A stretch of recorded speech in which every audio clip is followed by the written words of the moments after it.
Alright, what's up guys and welcome back to Radio Ulna. Today we're gonna talk with a really unique man, a man who managed to survive something that almost no one in the world has ever experienced. I'm truly honored to officially welcome John Murray. How are you, John?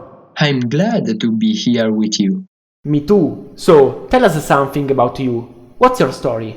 I have always been a fan of extreme sports, especially parachuting and skydiving. I had been parachuting for several years and it was one of my routine jumps from a height of 4,500 meters. My parachute failed and I risked my life, but luckily now I'm here and I'm ready to tell my story. Oh wow, that's terrifying. I can only imagine your feelings. What did you think when you realized that your jump wasn't gonna end up like the previous ones? That was strange. I didn't realize everything right away, and my expression gradually changed from the usual excited face to terrified. I was desperately trying to push up the rope and I ended up understanding that there was no hope since both the main parachute and the emergency one refused to open up. Despite being terrified, I was strangely calm. I feel like the planet was moving towards me faster and faster, so it was like accepting death. I thought to my friends, to me from the ground who would have witnessed my death. I guess at that point you can see the best moments of your life going by towards you. It must be scary and touching at the same time, looking to the ground, which is slowly approaching you. And then, did you actually feel pain? It was painful. I broke both my legs and I was neurologically shocked. I felt kinda sleepy, but I knew that I had to stay awake or I would have died. The rescue came almost immediately and they brought me to the hospital. It took me more than 5 months to partially recover from the accident, but I still ain't completely recovered and I probably will never do.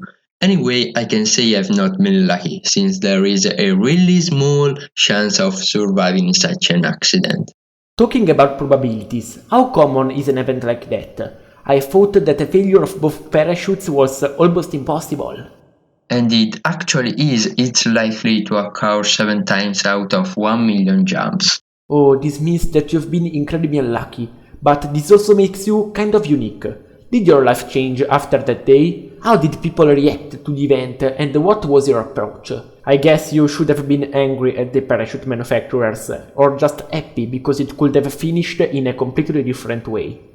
Yeah, my life now is completely different. The Heavily Incorporated, which produced the parachute that I was using, paid me tons of money not to report them. I've been called for lots of interviews like this and I have been mentioned by CNN. A friend of mine was recording me during the jump and the video went virally, enhancing my popularity.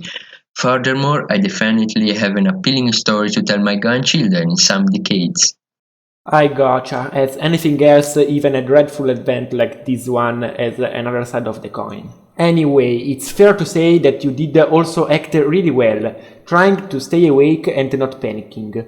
Most people would have just given up and it might have ended in a completely different way. You were not a complete novice and your experience in parachuting must have influenced your emotions in a positive way. Do you have any suggestions for people out there in the unlucky case that this happens to anyone else?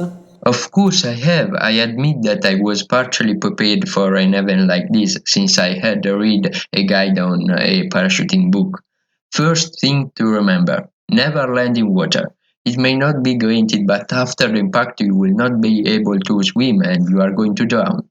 You have about 75 seconds to find a good place to land. Just look for trees, snow or swamps. Spread out your body in X formation. This is going to reduce your impact speed by a lot.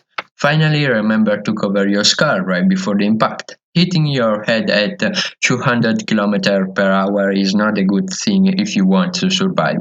Wow, you're well informed. Anyway, let's hope that no one would ever have to exploit your piece of advice. Let's take a small break, but stay tuned not to lose the second part of this amazing and unique interview with John Murray. And now, a brief ad break.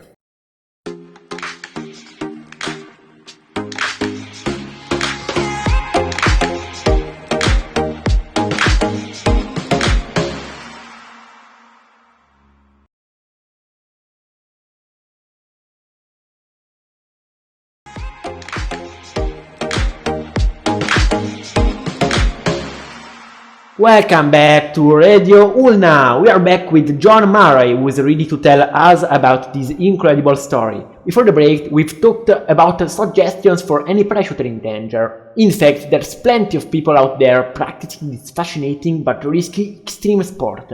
John, would you like to tell us about parachuting in general? What made you passionate about this sport? I have never liked simple things when I was a child. I think that's the reason why I was so attracted to the world of extreme sports, especially parachuting and skydiving. The possibility to face my limits, to be completely alone surrounded by nothing but the air is something extraordinary. It is a feeling difficult to describe. Only those who have tried it can understand it. I still remember the first time. I was restless and nervous. The idea had always thrilled me, but being one step away from the emptiness scared me so much. However, when I jumped, the fear suddenly disappeared and got replaced by the amazement for the breathtaking landscape. Wow, you made me feel the emptiness under my feet. I know you managed to take back and your health is now almost as before. However, you cannot resume parachuting. I know it is a delicate question and it may be none of my business, but if you had the possibility to start parachuting again, would you? Of course I would. It was and still remains my greatest passion. I know that this may seem reckless, but I fell in love with the sport and I still am with it. As a matter of fact, as I said before, the chance for an event like this to happen is really low and it can't happen again for sure. Despite everything, that the thing that I regret most about what happened is the fact that I will never be able to skydive anymore. I see, your eyes sparkle when you talk about this sport, and you look like a teenager in love who hasn't been loved back, but who still cannot stop thinking of his crush. Although parachuting gave you such great pain, you are still able to forgive it, and I admire you, I swear. Nevertheless, I guess that your friends and family do not share your view, do they? You betcha, they don't. They keep saying that I should stay out of the stuff, and my wife came to the point of ending all my books about parachuting. But I will tell you a secret. I found out where she put them. Oh, you never give up, my friend. Despite this, I know she understands me, though she doesn't support my passion because she blames it for what happened, and I can't deny the love I still feel for it. My little kids instead think I'm some kind of hero, and they always want to be told how their dad flew. They compare me to Superman. Superman? Really? I didn't see it from this point of view. I'm very happy that a misfortune like the accident made my children proud of their father, and I am grateful to them. Their support has helped me a lot. They're so cute!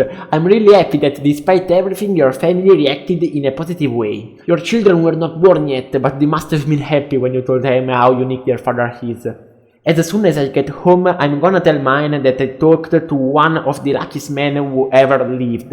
Anyway, I know there are also lots of benefits of parachuting, such as an improved reaction to stress, a vast improvement in your mood and better sleeping. But I think there's no better person than you who could tell us why we should start this risky sport. Well, it's hard to accurately describe the thrill of jumping out of plane. The most realistic comparison would be to stick your head out of a car window as you speed down the highway. Parachuting gives you a break from reality since the last thing that you will be worried about is your work or stress. For me, parachuting is one of those activities where you can completely let yourself go. Let's face it, each of us has sooner or later dreamed of being able to fly. The entire experience is a memory that you will carry with you forever. It seems scary, but I promise it's worth the risk. There is always a chance that something may not go as planned, but that's how life goes. Something may not go as planned while you are crossing the street one day or while you are driving to work tomorrow. But that doesn't mean you are never going to lose things. Life is for living, right? At least with parachuting, there is a cooler story.